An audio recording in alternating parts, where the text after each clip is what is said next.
Thanks for checking in the Pivoting to Web3 podcast. Go to pivotingtoweb3podcast.com to download and listen, or Web3 Game Plan to check out the videos. Thank you. Good morning, good afternoon, good evening. Welcome, welcome, welcome. Welcome to Pivoting to Web3.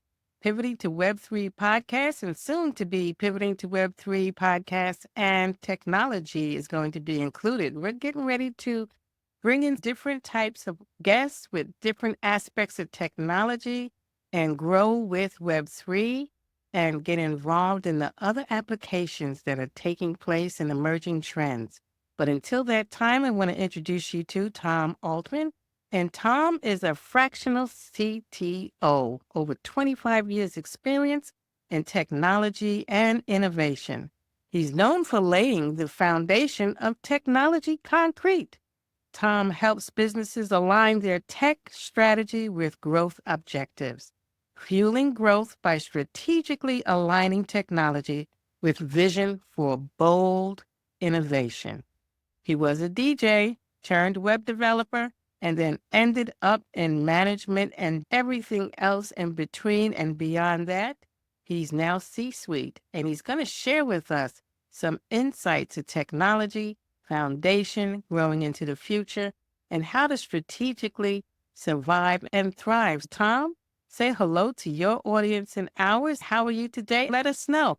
How did you end up in the area you're in now in technology from starting off as a DJ? That's a long way. Tell us about that.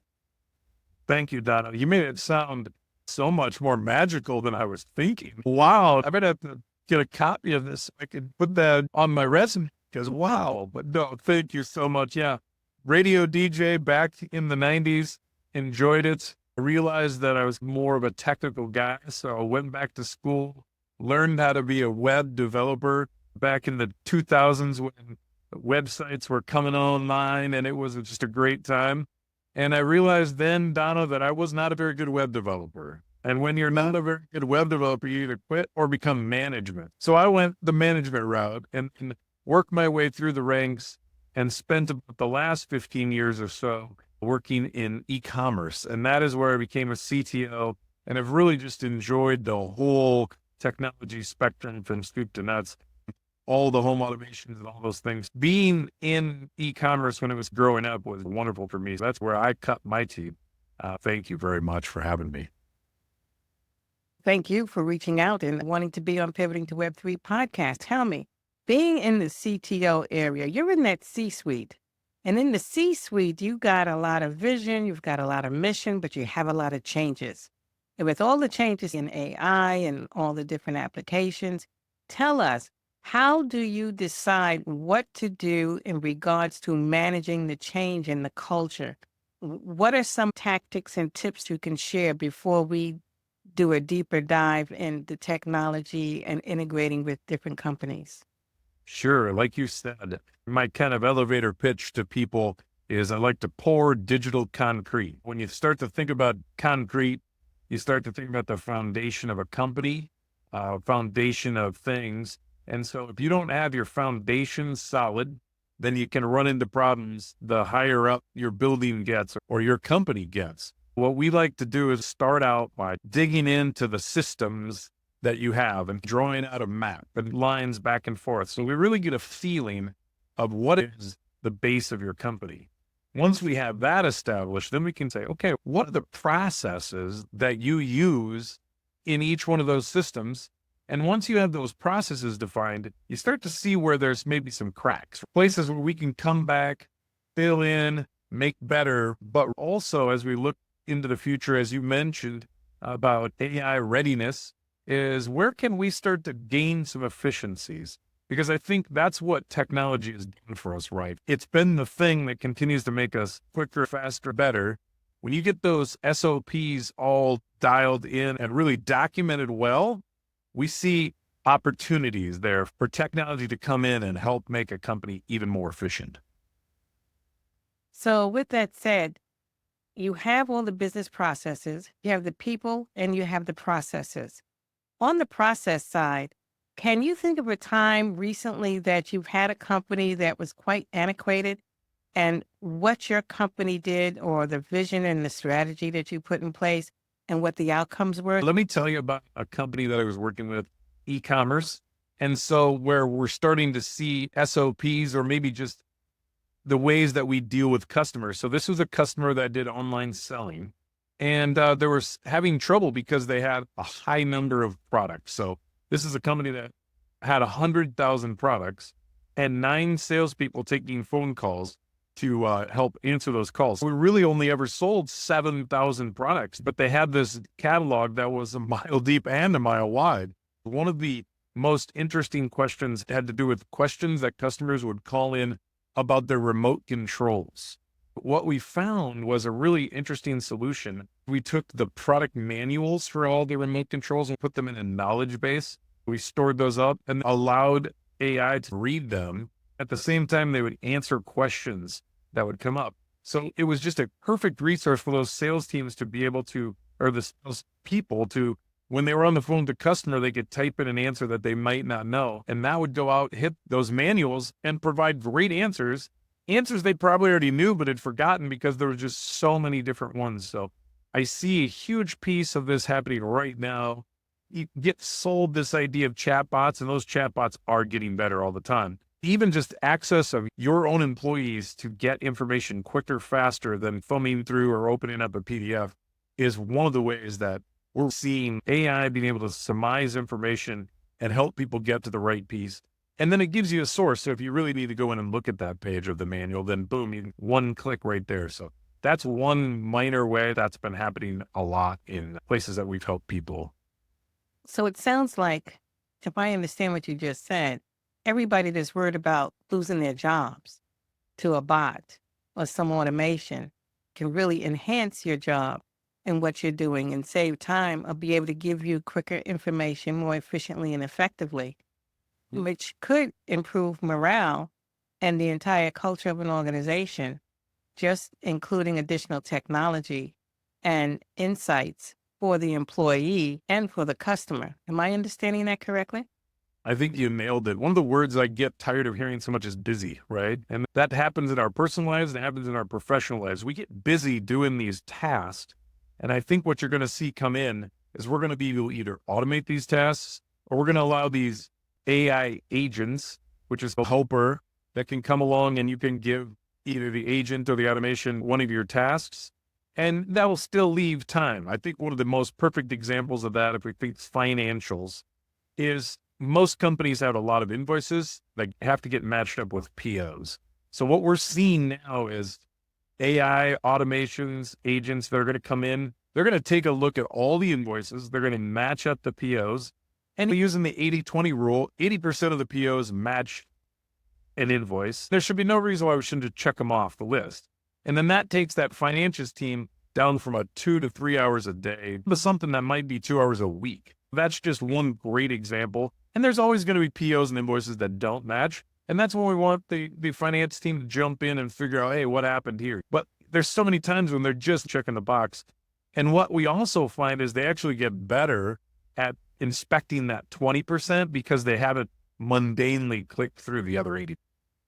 With the experience that you have, there's a broad base of entrepreneurs, brands, corporations, and nonprofits in my audience.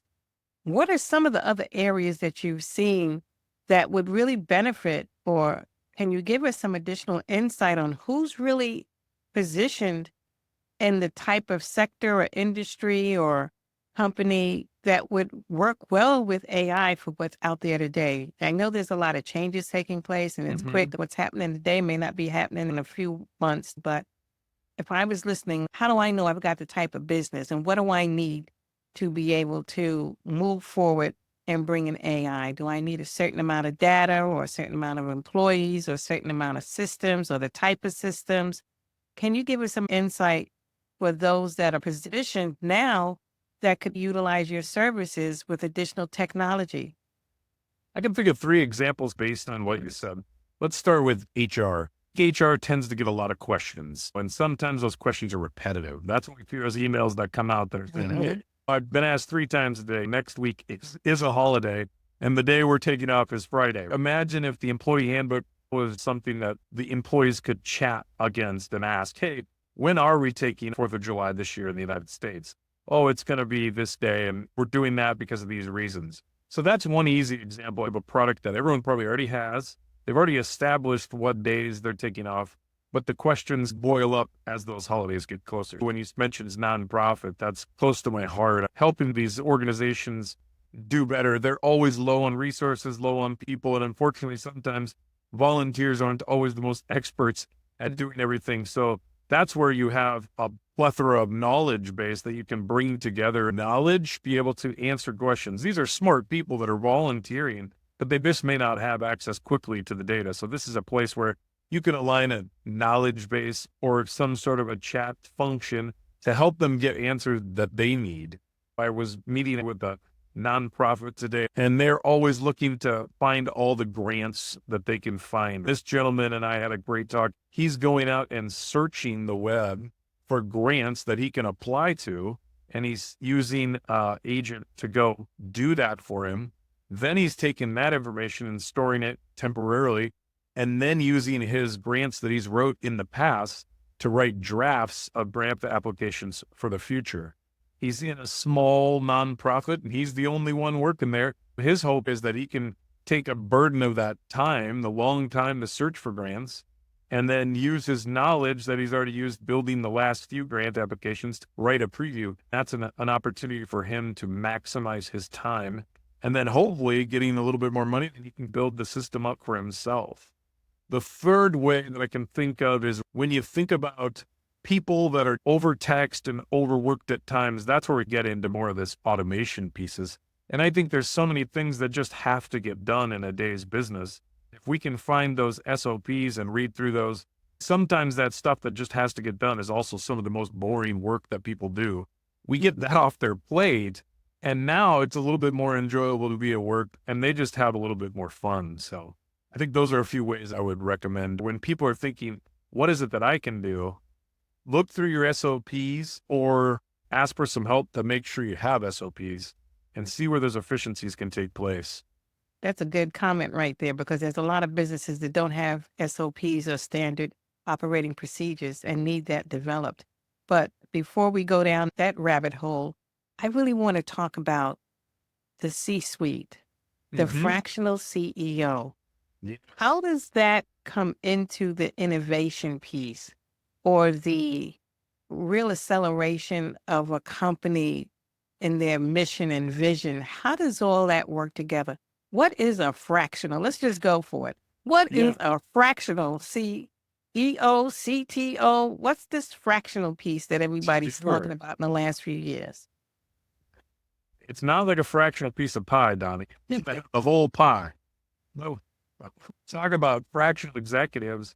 It's essentially an employee that works for your company just like anybody else, except it's in the C-suite and generally speaking, part-time. Now, there are exceptions. There could be some interim. If you have a quick exit of someone, can bring in someone on an interim basis. But fractional in general really is, hey, this is a great company. We're growing wonderfully, but is it really fiscally responsible at this moment in time to bring on a full boat CTO in the salary that comes with it and the benefits that come with it?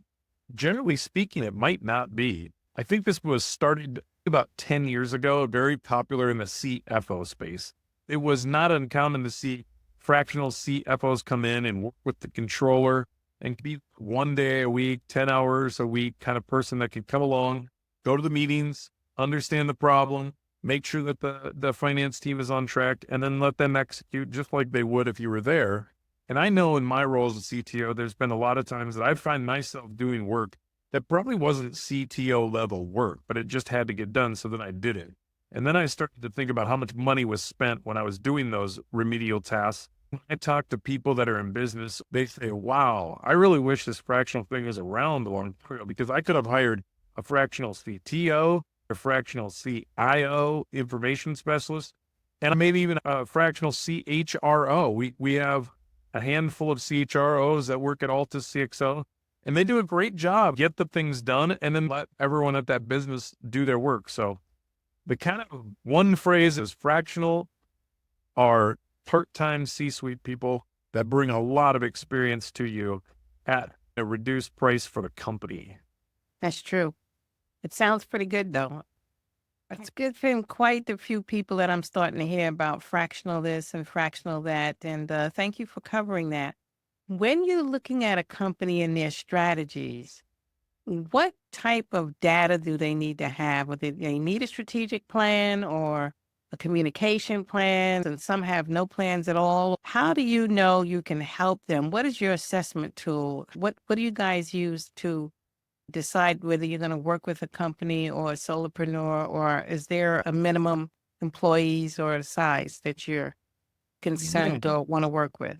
I've struggled with this a little bit, Donna, because sometimes you want to look at that 10 to $250 million range, but also I'm starting to see the more pattern becomes, it's more like a 25 to 125 employees sometimes too. It just depends on that business, who they are and what they are. I think when you start to see one more trigger is growing fast. This company is growing fast. They've taken a small group of people and they're making good money. They're just starting to get over the tops of their skis a little bit. It's a perfect time that a fractional person can come in, help you make sure you're staying between those guardrails a little bit, and gets you to that next step when, let's take a fractional CFO, maybe we'll get you to a 200 to 250 numbers range, and then we'll help you hire a CFO that fits the company that you've become. You start out with a 5-person startup, and pretty soon you're at 25 or 30. Some of the people that are great at startups aren't necessarily great at getting to that solid back of a company. And that's where I think fractionals bring that experience in and can either help people move on or help people move up. When you're looking at a company, call it 25 or 30 people, you're not going to have a lot of people with a lot of experience. These fractionals can come in, bring that experience to your teams and just help raise them up. A company that I worked with recently is a company, and they have a really great director of technology that takes care of all their software. But he reports directly to the CEO. The CEO hasn't been a CTO in his past. He's been a great CEO. So he can help define some of these pieces. But where he struggles is understanding the strife, Donna, of the time that I spent is just helping people learn and grow and giving them strategies that's really just narrowly specific to a development team. You mentioned one other thing about strategy in there. I think every single CEO has a strategy. Now, the question is, have they communicated well with the C-suite? And has that message gotten down to the rest of the team? And I think that's another place where just being there before, seeing this thing happen, really open that CEO, make sure that people understand the strategy. I've been on more than one engagement where I said, here's the strategy. Did you know that your CEO wants to grow this company to $750 million revenue in the next 5 years? And they said, I had no idea. The CEO doesn't understand why this person isn't building the infrastructure out from a 250 to a $750 million company. You begin to wonder, am I the therapist? What am I here? Because, they're just not communicating well, or if they are, both sides aren't hearing each other. And I think, people with our stature, maybe I should say, Donna, have been there, done that, been on both sides, and can really help stretch the lines of communication for these leaders. So being in the CTO space, what type of technology should people be looking at today? What gives you concerns, or what are some of the things that you're utilizing that really benefit technology advancements for corporations or smaller brands? Let's talk about the technology piece. What's going on in that arena? One of the things that attracted me to your podcast, Donna, was that Web 3.0 word, right? And when you think of it's on the cusp. I think AI lands in between Web 2 and Web 3. But blockchain, you and I both know that one. And that is an interesting piece. Blockchain is this digital ledger that keeps track based on hashing information so that it can't be modified. And that excites me with smart contracts and blockchains. These are just electronic agreements. The best example I heard was, imagine if you're insurance, let's talk about healthcare for a second. It's funny because people get very worried about HIPAA, right? My doctor has a copy of my health stuff, and they're not completely affiliated with the hospital. So the hospital has a copy of all my information. And then we've got this insurance guy So now 3 people have a copy of all my health data. I want to be safe, and everything's getting broken into all the time. One of my favorite examples of a smart contract using blockchain was, imagine if the doctor requested that I get a procedure, that smart contract could reach out and tell the hospital and the insurance company that it's okay. We could all agree that particular smart contract was valid, good. We can all agree that it's okay for Tom to partake on this thing. And then everything retracts back because the credentials and the information was agreed upon, and it can come back and rest in one spot. Hopefully we can get to the point where I can really own that myself and control it. And I think as we progress to blockchain and smart contracts, that's one of the things that excite me the most, that we truly could have control of the information that's ours. And then it'll probably just get hacked by some quantum computer anyway, Donna. But at least I'd feel better in the meantime, right? Other trends that you're seeing or what you guys use or really rely on when you work with companies? Yeah, I think we know that a company is really ready for AI and even Web 3.0 when they have those processes wrote out. And it sounds so simple, and it probably sounds like I'm repeating myself, but if you don't have your SOPs, if you don't have your processes written out, it is going to be very difficult for you to get to where you're going. You've heard of hallucinations in these AIs, right? So for people that aren't familiar with hallucination, let's just use Chat GPT just for the sake of the argument. If you give garbage into the Chat GPT for a question, what should I have for dinner tonight? And hit enter, the one thing that Chat GPT is programmed to do is give you an answer. You're going to get an answer every time. It still might say that's the best answer for me. So when we start to say, I'm looking for a dinner tonight that's not seafood and that falls under my dietary constraints and this, so the more information that we can give that Chat GPT, the better information we're going to give back out. And this is the same way we start to look at the future of all these things. If we don't have a process written down, it's really just like a wishing well at that point. So that's why I'm mostly concerned about people getting down on some of these newer technologies, because maybe they don't fully understand what it takes to get a proper answer. And if we can combat that and show that it's a logic machine more than an answer machine, it's taking logic and trying to find the answers that it knows exist and melt them to your particular problem. So that's the one thing that scares me the most, is that people jump in with both feet before they're fully ready, and then it just provides a bad experience for them. But I think on the flip side, the more preparation we can do today, the better off you're going to be in the next few years and maybe months. That's true. You don't want to get left behind because things are moving so fast. When you look at remote work and all the changes that are taking place, it seems to me that AI is going to be very beneficial in some ways and create new jobs or new ways of working, being creative and integrating with blockchain technology and intersections in different areas and layers and sectors and industries. So when you look at all of that and your experience as a fractional CTO, what concerns you that you've seen out there and what's happening? Is it the pace, the morals, the bias, the governance? What is it that concerns you and rolls around in the back of your mind to keep you up at night sometimes saying, I can't believe this happened? Is there has been any real challenges or aha moments that you can share? I remember in the year 2000, when you talk about jobs, right? The first thing I thought of was I was sitting there on December 31st, 1990. We were hosting our own web servers in the closet in the basement of the building that I worked in at the time, waiting to see what happened when that clock ticked over, right? But one thing I didn't do right after that, on January 1st, 2000, I didn't post anything to any social media. That's because it hadn't existed yet.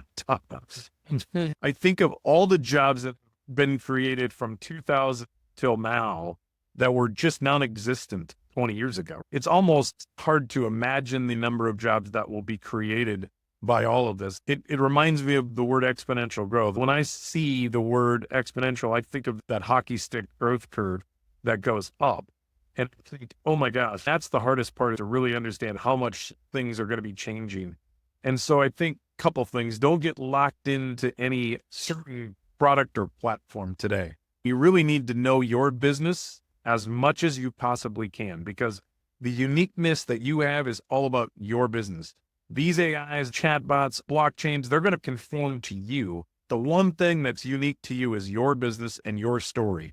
So the more you can deep dive into everything about you, I think the technologies can catch up to help you there. So that's why we focus so much on this systems diagram, knowledge graph, and policies and procedures, because I think that's going to be the thing that changes. The people that know their business forward and back will adapt, or the bots will adapt to them. But if you don't know your business, you're going to be starting to see hallucinations about answers of what will fix or help grow your business as we get to the next phase of all this. Thank you for that. How can people get in contact with you? And do you want to share the company that does all this? Sure. Fractional CTOs and consultations and strategies. And what do you want to share that I didn't ask? Absolutely. Let's start with the company name is Altus CXO. If you just type in altuscxo.com, you will find us. There's information about our people. We're all seasoned C-suite people. We have a number of CFOs, CHROs, CMOs, CTOs, CFOs, all the O's and all the C's and everything that goes in between, Donna. And then if you want to reach out to me, I would love to talk to anyone. The easiest way is just Tom Altman. Look for this face that was made for radio on there. It's Tom Altman on the end of the LinkedIn. Look for me. I'd love to connect, take time to talk. No charge. I love to have discovery calls and just learn more about people. We're building out some cheat sheets and I can give you those. We're giving those away so that you can, hey, if you can do it, if you have the staff, do it. We're here to grow all businesses. I had a CEO one time that we were on the phone with a software company and he said, why don't you just help me stay in business? And I think that's the base of it all. I think we work together. We could all be so much better and learn from each other. So that's where we're at. LinkedIn, Tom Altman, that would be great.